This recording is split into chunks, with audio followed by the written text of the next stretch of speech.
Okay, let me check if we are live.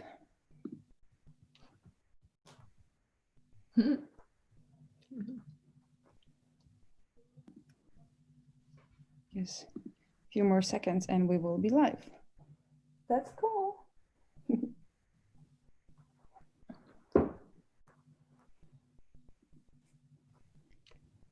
Yes, seems like we are.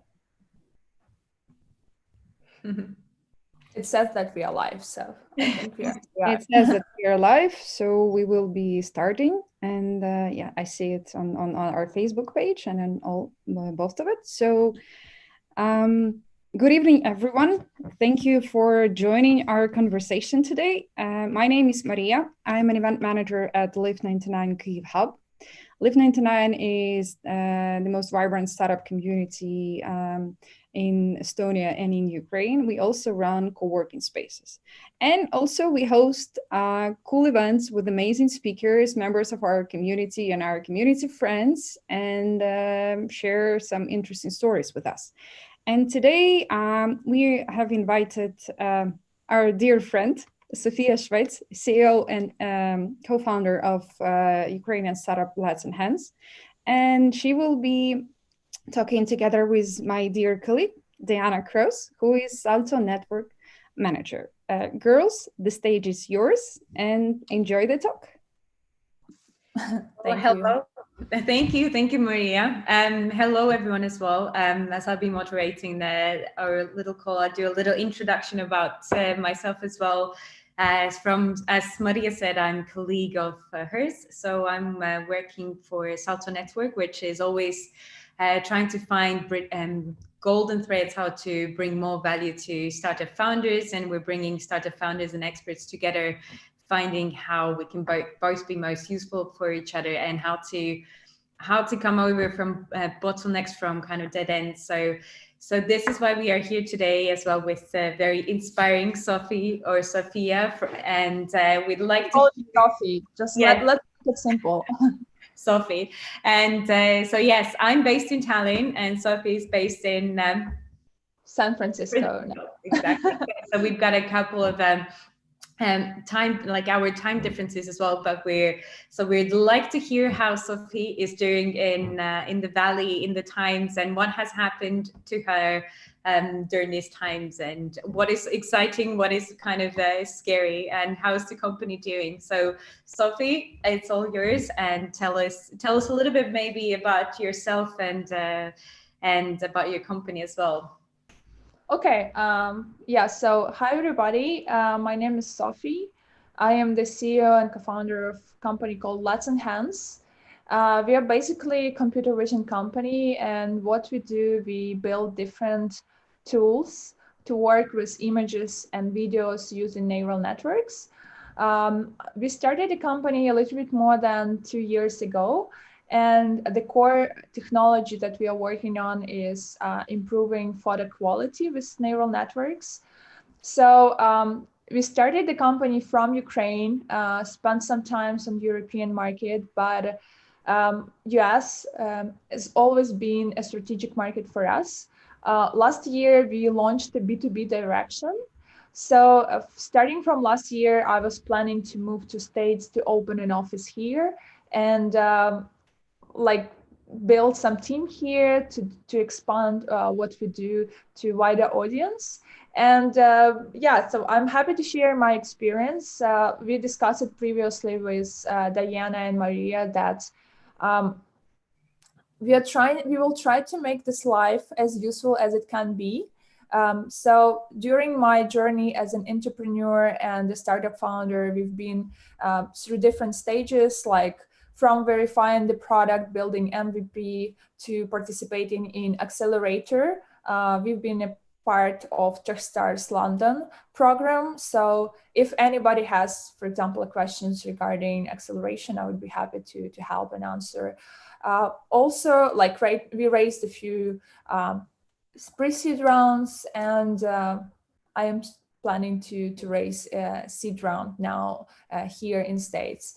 So that was quite a journey, and I ended up being in San Francisco, fully moving to San Francisco, actually just before the lockdown. So I am experiencing all trends and all that is going on in the world from the heart of Silicon Valley, being locked in my room.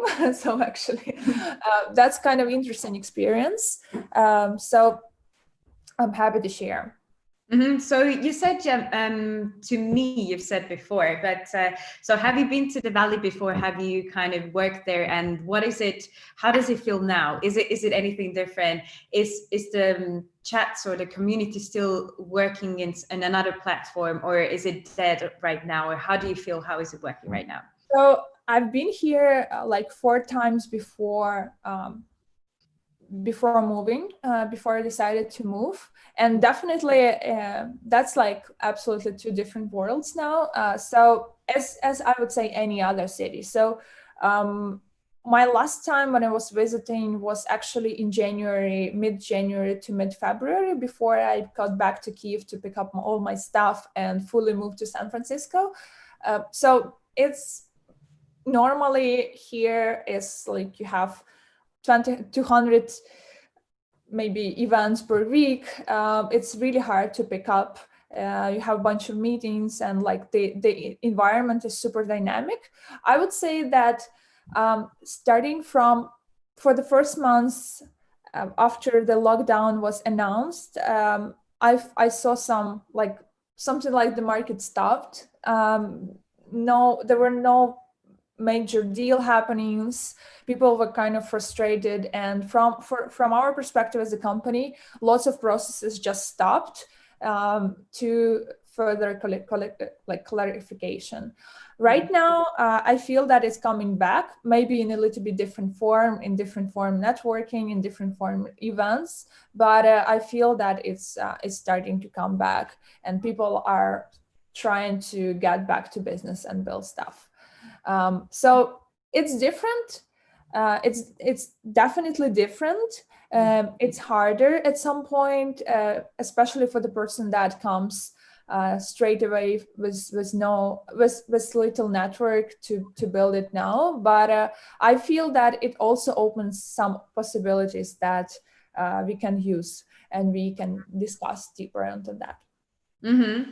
So as you had arrived to San Francisco and all of this kind of whole system, or like that, everything happened so quickly. So what were like your first thoughts on the whole situation when you realized this is happening, and how did you feel? How did you feel about it? Was it more of a challenge, or was it more of something that, now it's like we can't do anything? So how did you feel and act about it? So just to clarify, and I will tell you like a short story. So basically, I'm super optimist, because it would be hard to do a startup without being an optimist. So I wasn't paying lots of attention to what is going on regarding COVID stuff, because I was, for the simple reason, I was crazy busy with my move. So when I was flying to San Francisco, airports were loaded for like 30%, maybe 25%. That was kind of strange, but I was like, okay, that's a new experience. So I arrived actually 20 hours before Trump announced that they're closing all borders, and I was on the very last plane from Europe to San Francisco, which is kind of I think that is kind of a sign from universe that I actually needs to be here. But at first, as all founders, I was stressed. I was frustrated for the first week when they locked the border. All my B2B sales processes, I just stopped getting responses from clients.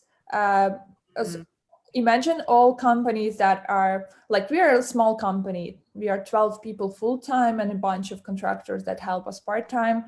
It affected our workflow a lot. But imagine someone which is like 1,000 employees, like Google sends straight away all people to working from home, Facebook, and all the offices you go to financial, which is where Salesforce Tower, all these like major buildings are located, and usually it's flooded and crowded with people, especially near lunchtime. And now it's like nobody. It's like a dead district. So that affects you a lot.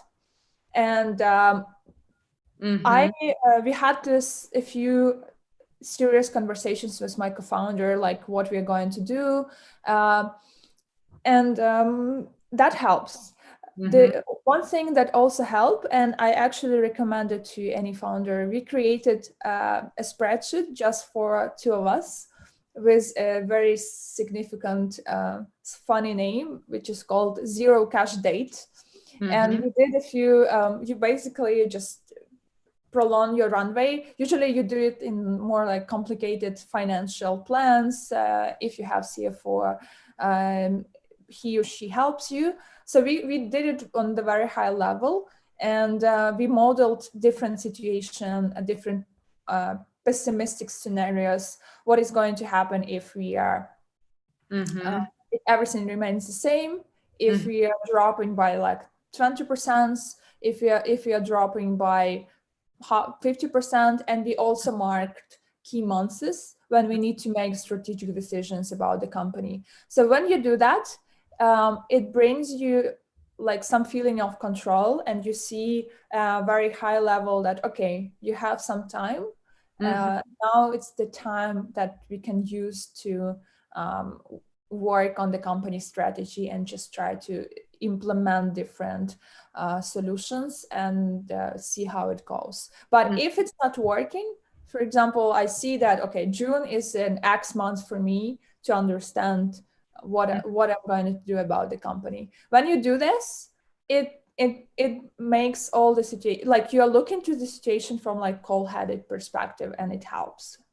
That's very, very good to hear. And then it's interesting to hear that how you kind of came up with that very quickly. And then of course you have to be ready, and you have to face all of these things. I would recommend to have this document all the time. Despite the COVID or any other crisis situations, you should be prepared for worse. And it also like gives you this punch and extra motivation to actually just move. You don't have time to procrastinate or to stress. Okay, it's a new reality. Let's go on. Of course. Yeah, absolutely. One thing I'm just going to say in between, as we're going live in different kind of websites, online platforms, just anyone who has questions coming in their head, just please post them, and we'll pick them up, and we will answer to them as we go and later on as well. Just so don't have to wait until the end, we will pick them up and get back to you. Just everyone would just hit all the questions to us. So yeah, as you said that you're in San Francisco right now, where is your other team mainly located? So the team is all over Ukraine. So we have an office in Kyiv, which is our European headquarters, and we are doing research there.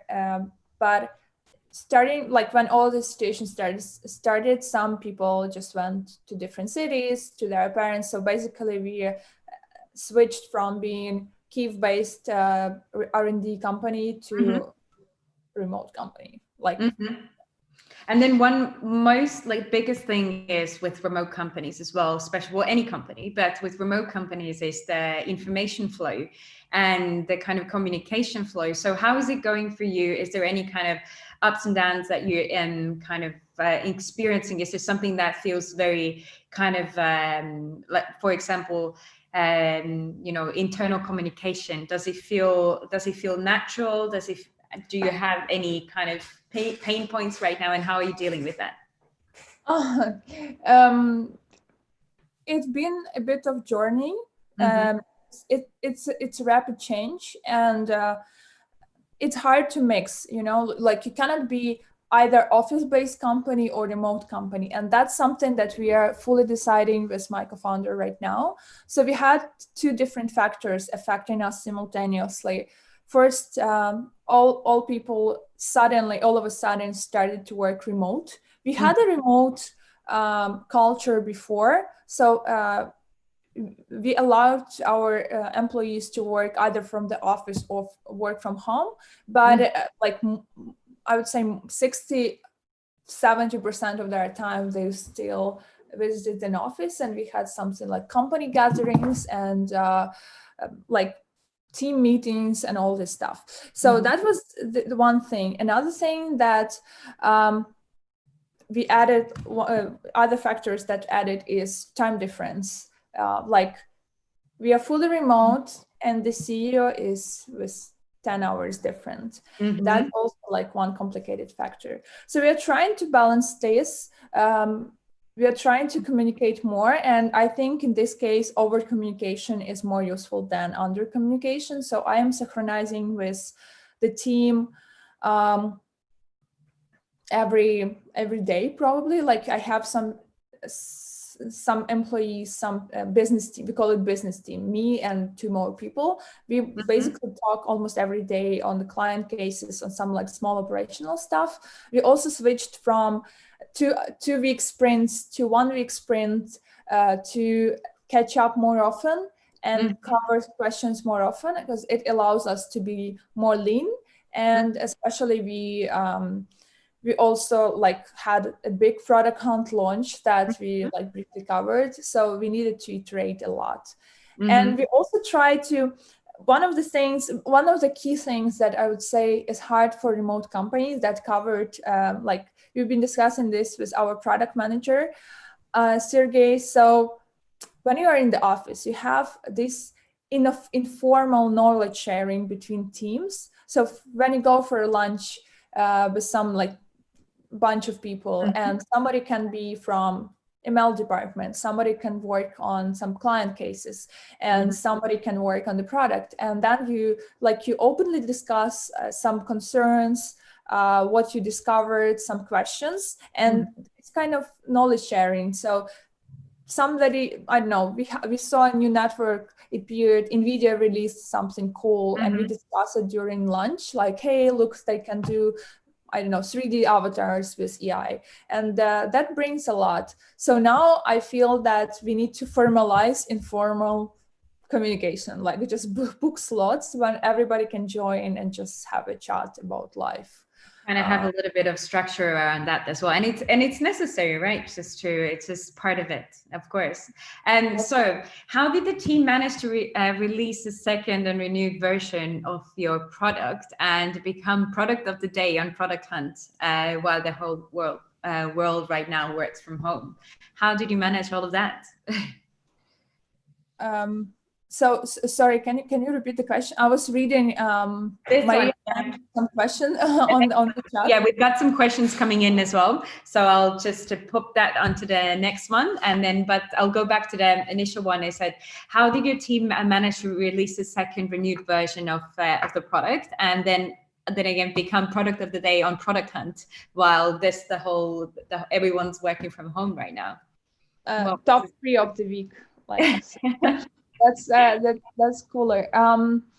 So how did we come up? We've been working crazy hard, and like I'm applauding to my team. Like the last 2 weeks before release, they were crazy mess and rush. And so basically the situation was that we had this B2B focus that we were pushing for the last year, like more like medium-sized enterprise deals, lots of negotiations, but it's a long cycle, long sales cycle.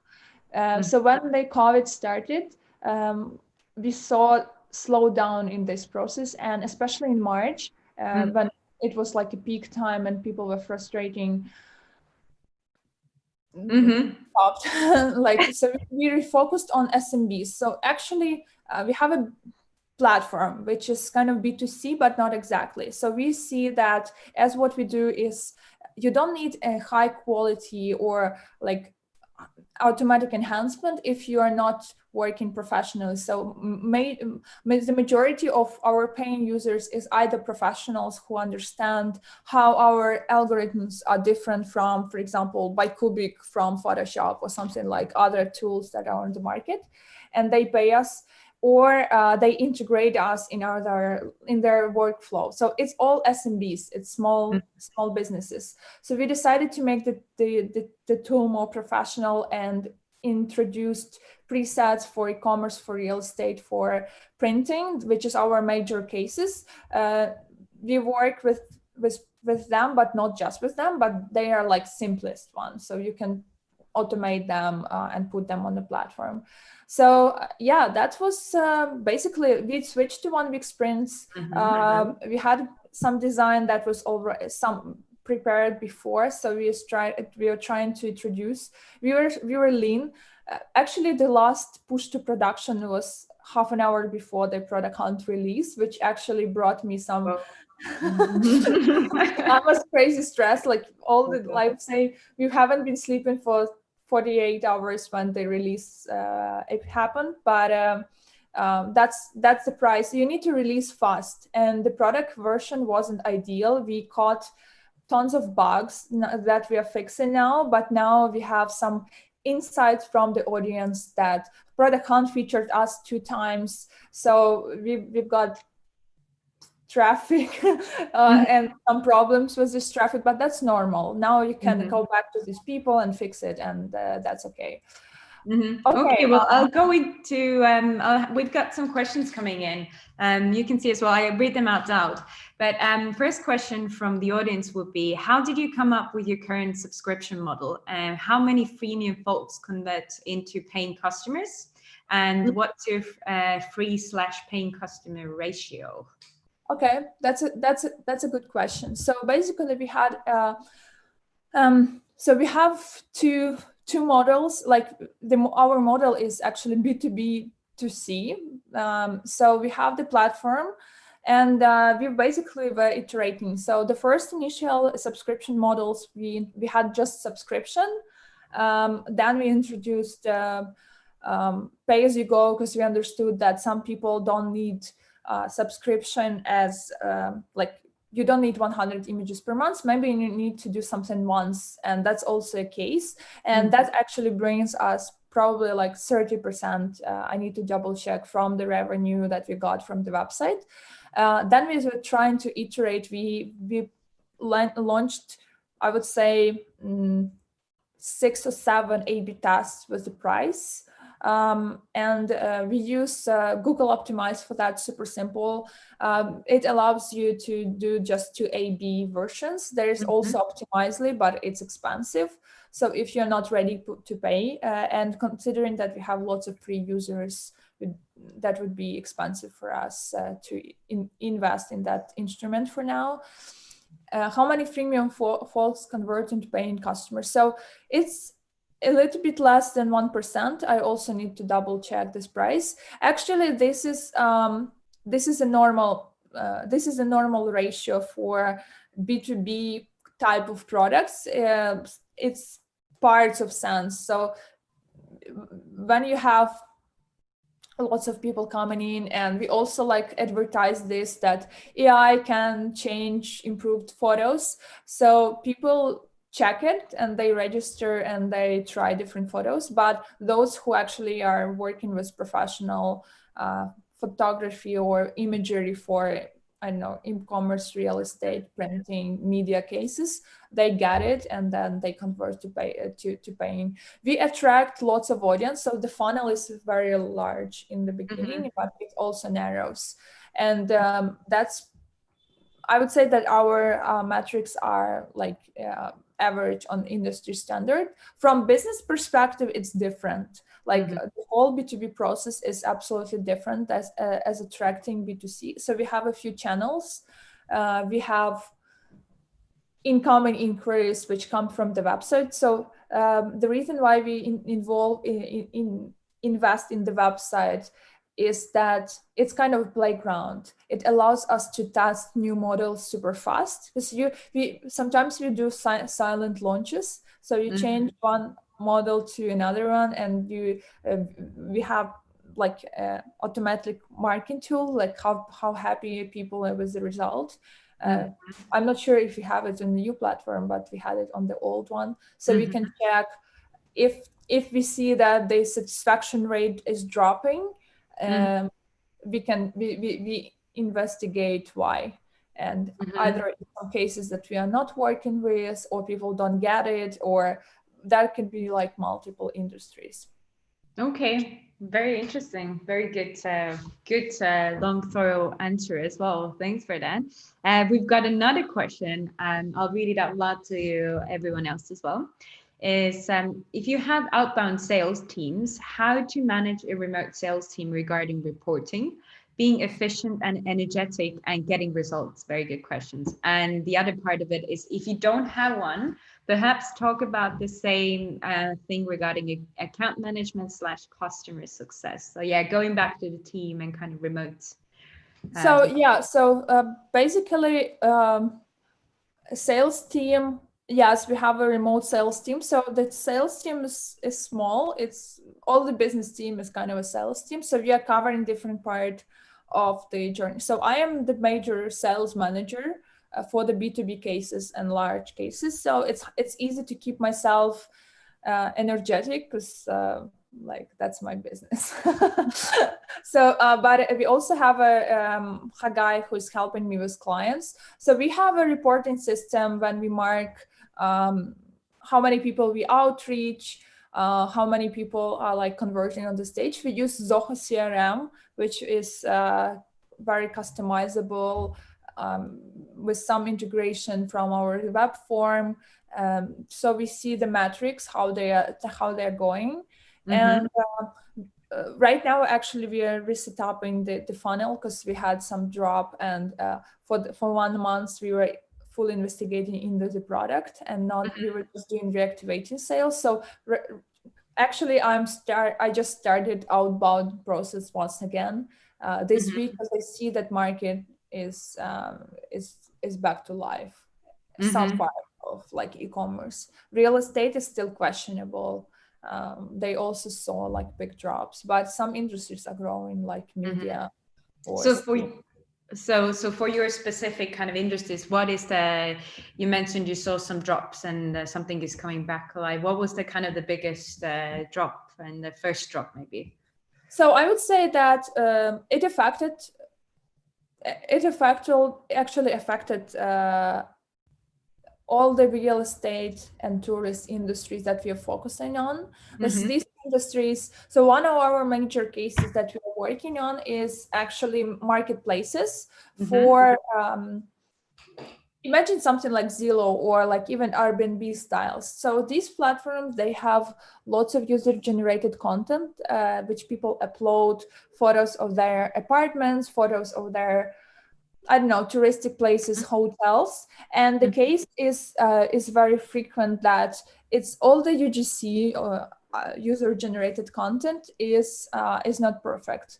It's either they have multiple problems. They either scrap it from different platforms, or they upload it from their devices, which is not, also goes through some type of compression, and it needs to be enhanced. And Airbnb was a great example that actually put some kind of an industry standard that if you have nice imagery, and also you can add some additional tools, it actually converts better into either actions that they measure, either clicks, or it converts better into like page view. It prolongs the time on the web page, and all these metrics that are key for marketplaces. So we were focusing on that, and like when all these things started, it just stopped. So like Airbnb, we all know what happens with Airbnb. They laid off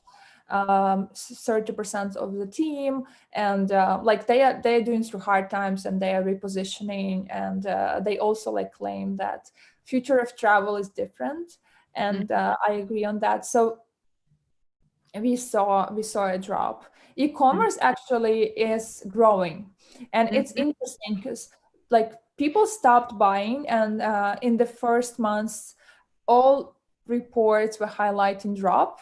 And you saw that if you're doing some online sales, and I do, you basically saw that lots of things were on sale. That's like a key indicator that if people like push it hard to sales, that means that it's actually sales volume drops. So it also was hard, but right now I see different trend. Like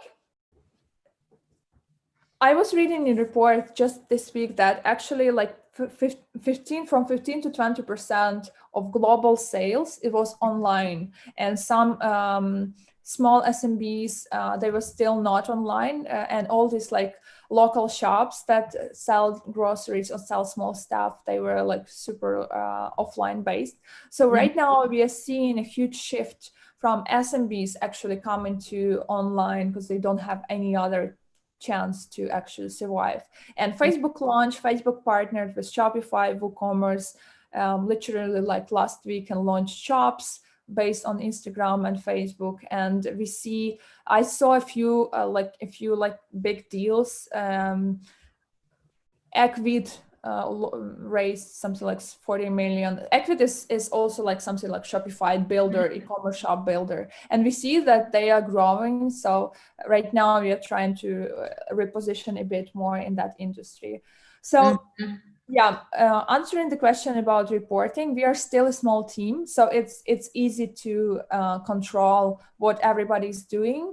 As we have a researcher analyst, we have account manager, and we have me, which is like a mix of account manager and salesperson.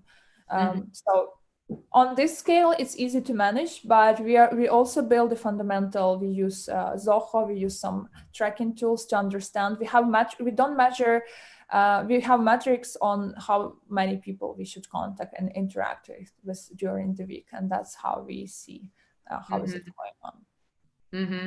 And where is your clientele mainly based, or is it maybe it's just there's no particular place, it's just global? More than 50%, 55% is US, and but we also have Germany, UK, Denmark. I would say all over Europe, but these three countries are more, and we also have Japan. So Japan is an interesting case, very different. So Japan, that was funny. Like people upscale anime.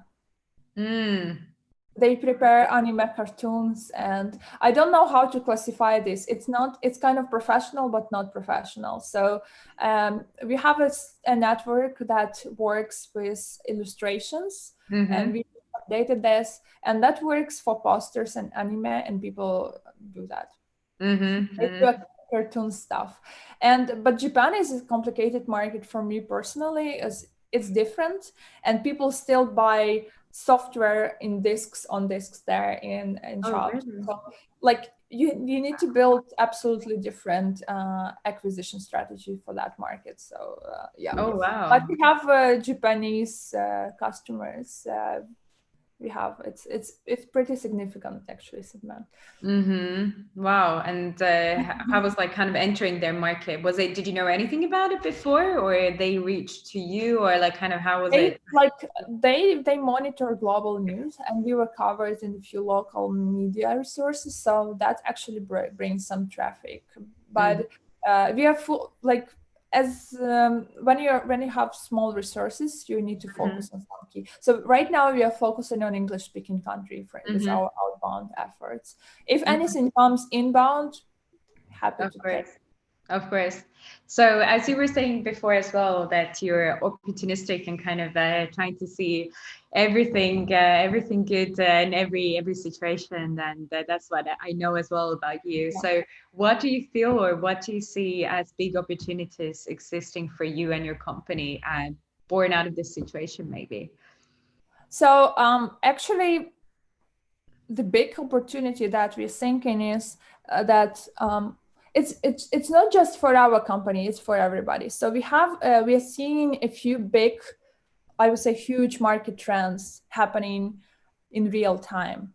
First of all is that it's historical record that 1.5 billion people got locked at home, which actually affects in a few huge trends, which is remote work, And yes, I believe that the future is remote in some kind of interactions offline, but everybody's super randomly and realized that it's not necessarily to be in one location.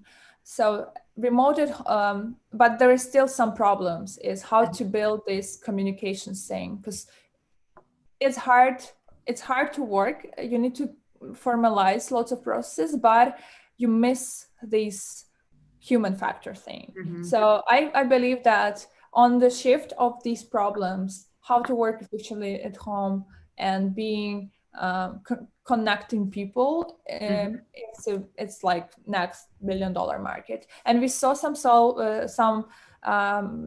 products, like I would say that it would be something similar to games, because I saw a few examples that people were doing meetings inside Fortnite, if I am right, or there was concerts inside of games, and you can actually be an avatar and see people emotions. So I feel that there is a huge big market.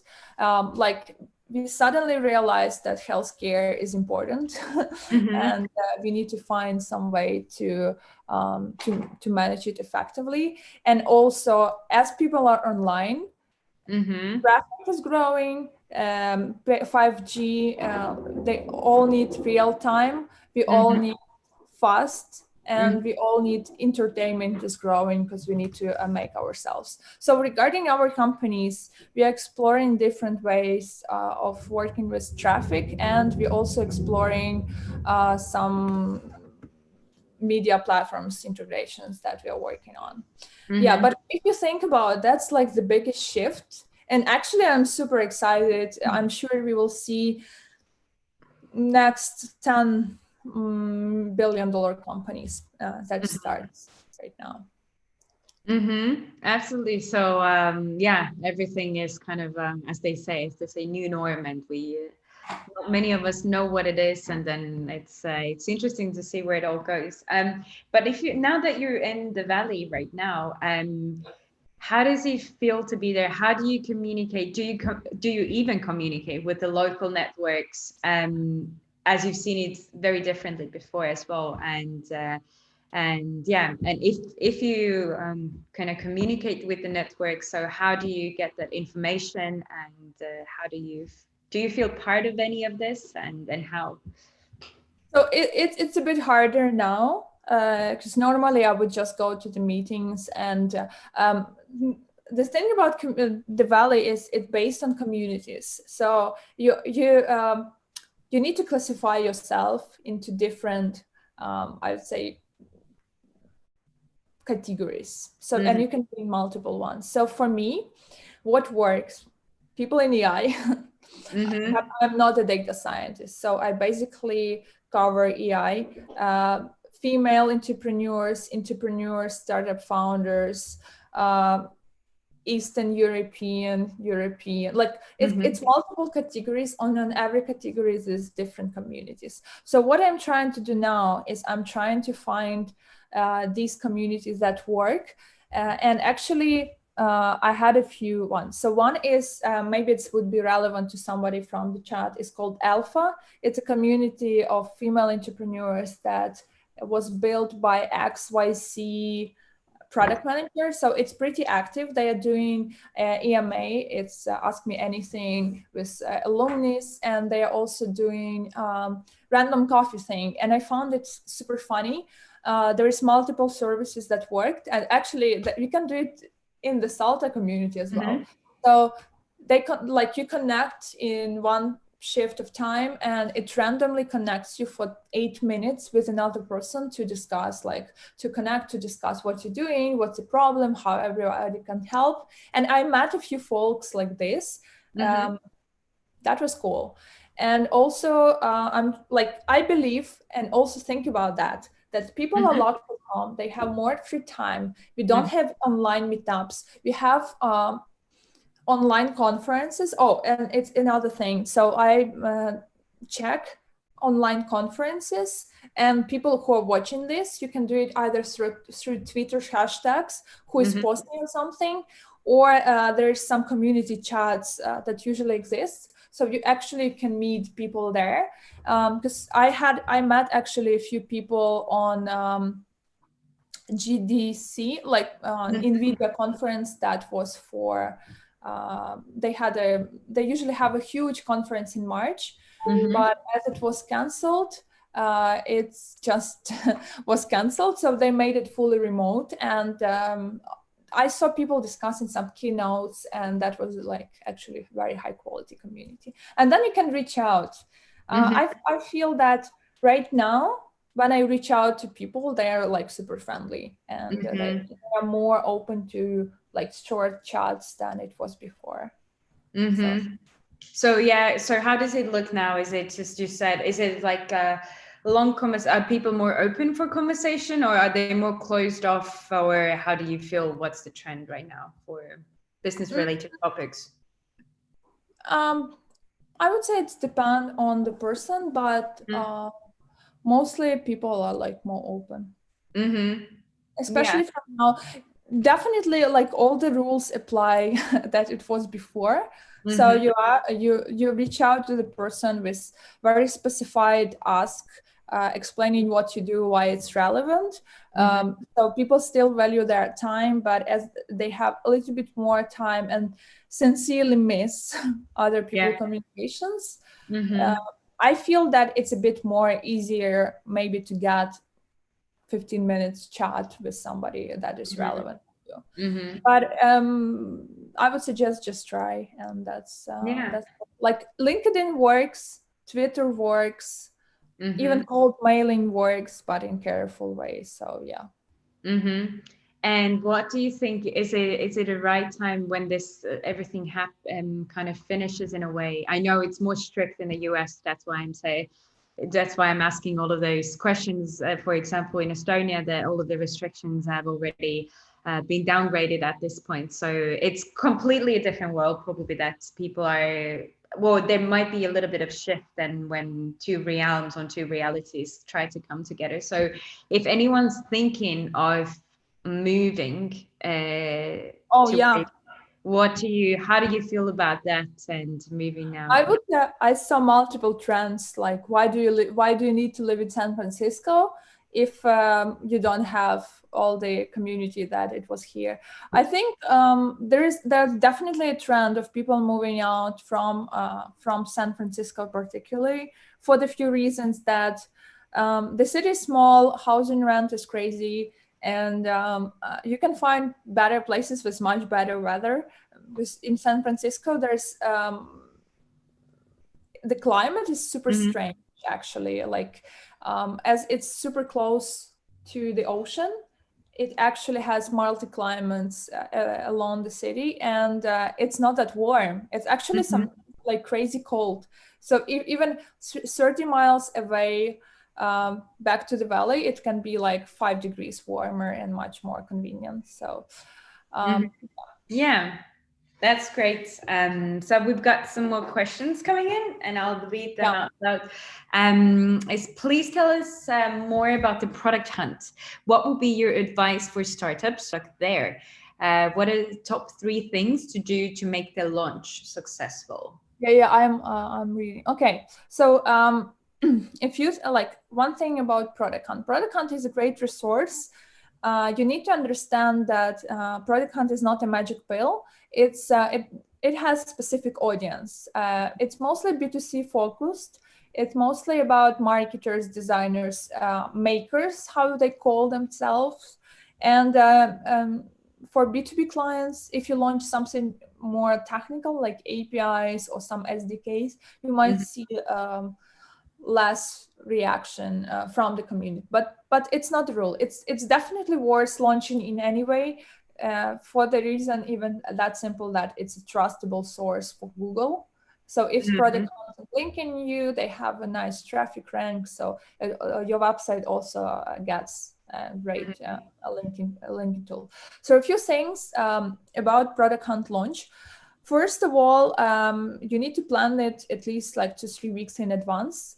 You need to create a specific just create all the bunch of campaign ready things, starting from posts to your Facebook group to your like own social media profiles to following that. You need to create some product hunt likes offers and likes some specific greetings from the community. So if you need to prepare that from the website perspective, first prepare all the materials. Try to be more, I don't know, interesting in case of showcase. They like videos and gifs actually is super cool. You don't need to launch it. We had a video, we didn't have a gif. But video works in any case, but they actually recommend to do gifs. So from the material perspective, just try to be more engaging and ask for some action from the community, either get feedback, either like just try to get to do some catch. That's the first thing. That's like a quality of preparation. Second thing, product hunt, like they have a great guide, definitely check it. On the Medium is actually like 2 years old, but it works, how to launch in product hunt. They are linking on different resources. Find a hunter. It's not necessarily a tool, but if you have a nice hunter, I believe that it can bring more, I would say, liability in some case. So if you see that somebody launched to you, that's great. But the product hunt itself says that you don't need it. You can just drop it by your own, because that's all about the community that you share and then you get feedback. So if you don't have good hunter, don't spend too much time there. And secondly, the last one, but it's super important. So one thing that I feel that somebody from more like Eastern European community, it's very active actually in product hunt. We see lots of launches coming from Ukraine, from Russia there, but people are trying to bring as many lots of traffic and ask their friends to vote. That's a tricky thing, and that's what I wanted to highlight. So product hunt is changing their algorithm all the time. So what about and they're trying to prevent fraud. So I saw multiple examples when people were launching actually in product hunt, brought tons of traffic in the first hour from their friends, asking everybody to vote, and they got most of the votes, but product hunt was definitely, it was like decreasing their rank, because they were their algorithm mark this traffic as kind of a fraud traffic or like a bot traffic. So you don't need that, because it's super hard. I think it's impossible to even if you message the team, to actually prove that you are not cheating.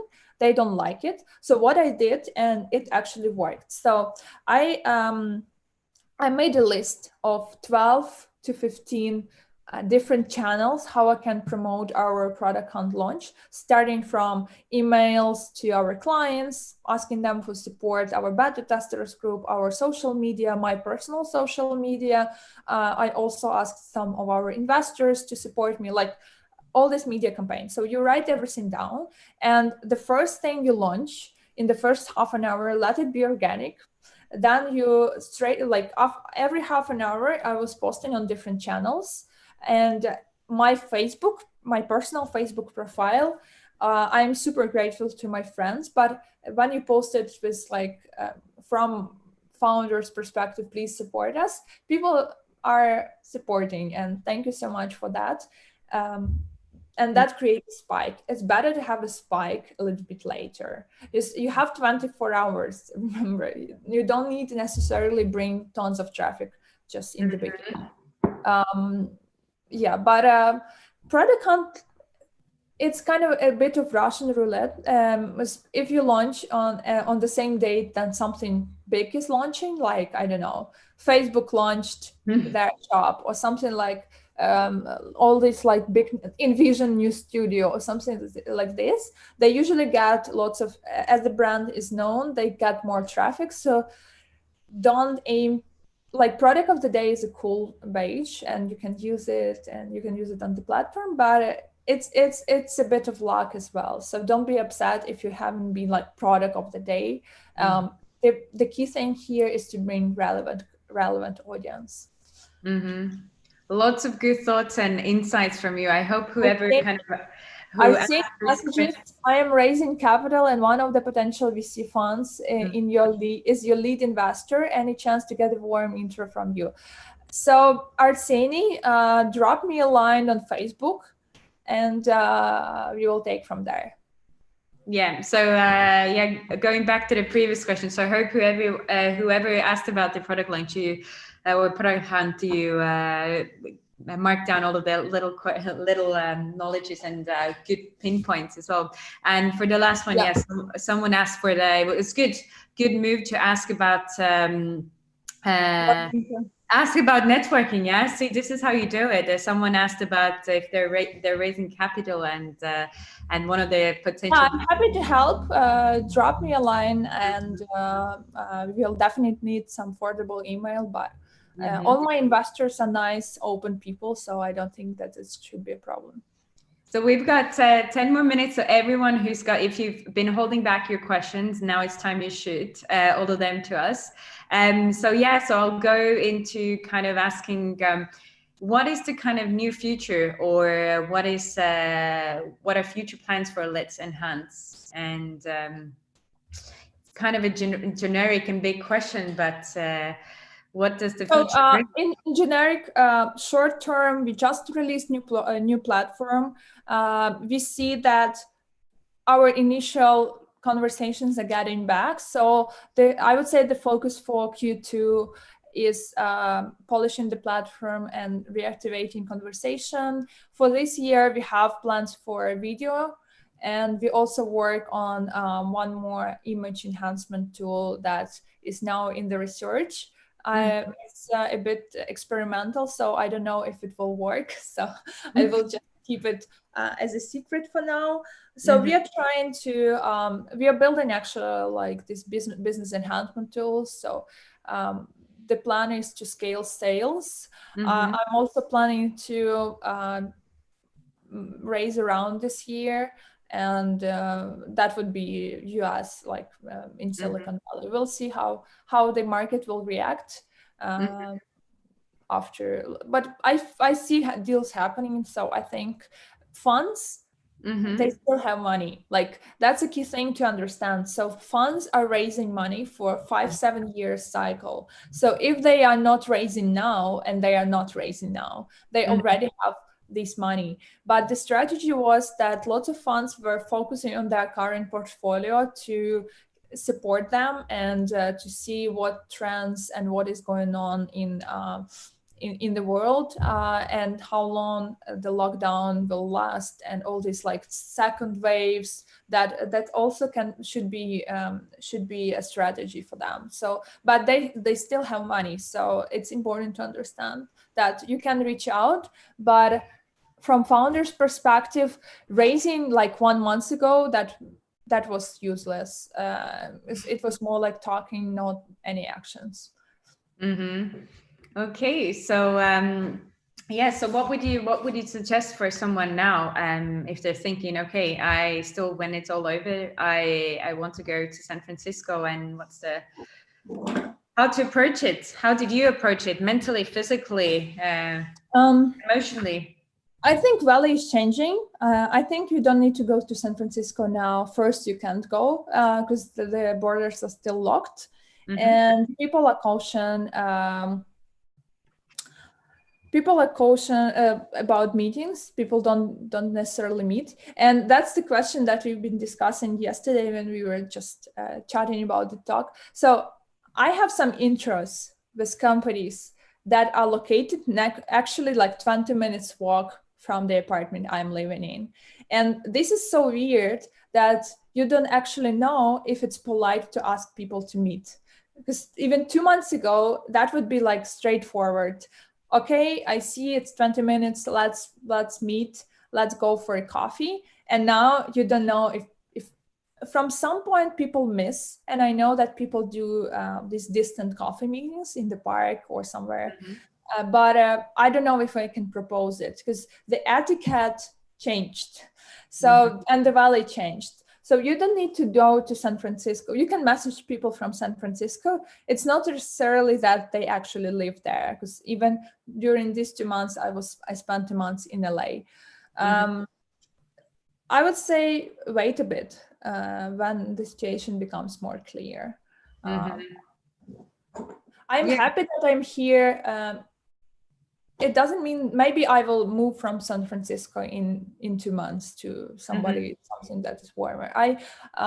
Everything might happen. I'm just happy that I'm in PST time zone, because it helps me to iterate with clients better. But that's which is always good. Yeah, you don't have to.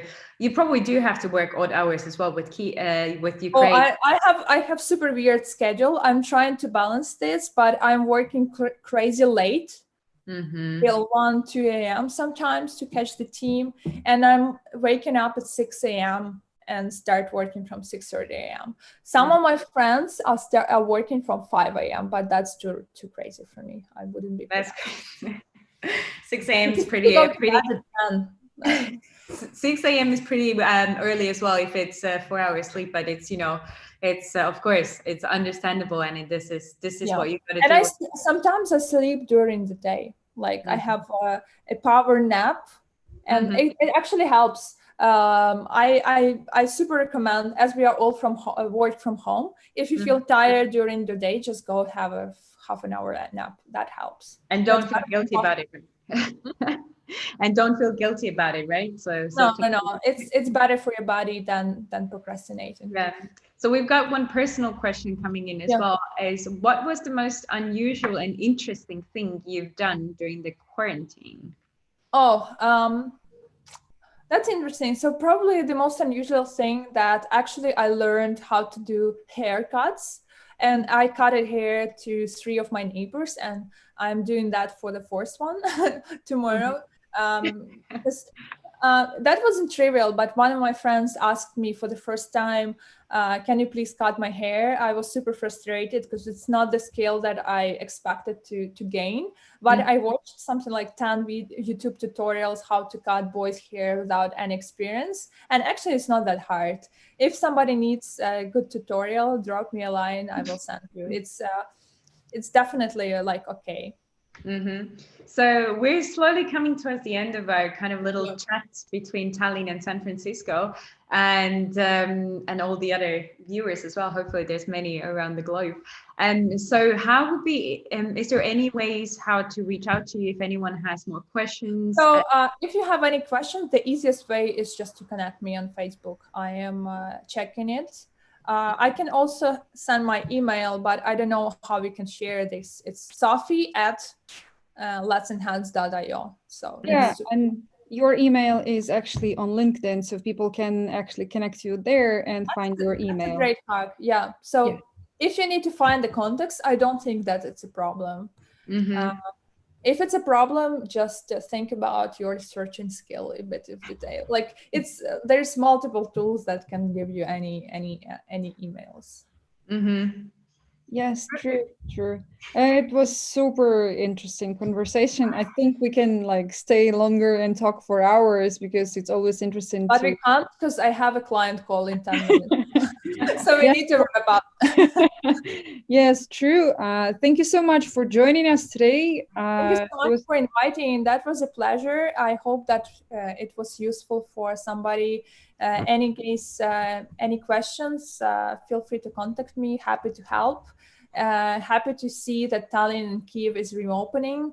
Unfortunately, we don't see this trend in California, but it's bigger. Like the California itself is 60 million people. So that's understandable, but I hope that we would be open soon as well. So enjoy your possibility to go to hairdressers and and enjoy coffee outside. We'll send your email to everyone who needs hair cutting in San Francisco. Yeah, maybe I need to start monetize this tool, some additional revenue streams. Yeah. Later you can do the video tutorials and post it on YouTube channel. So it will be additional. And monetize this. Yeah, that's a good thing. Yeah. Okay, girls. Thank you so much. That was a pleasure. Wishing you a lovely evening. Enjoy, and see you soon.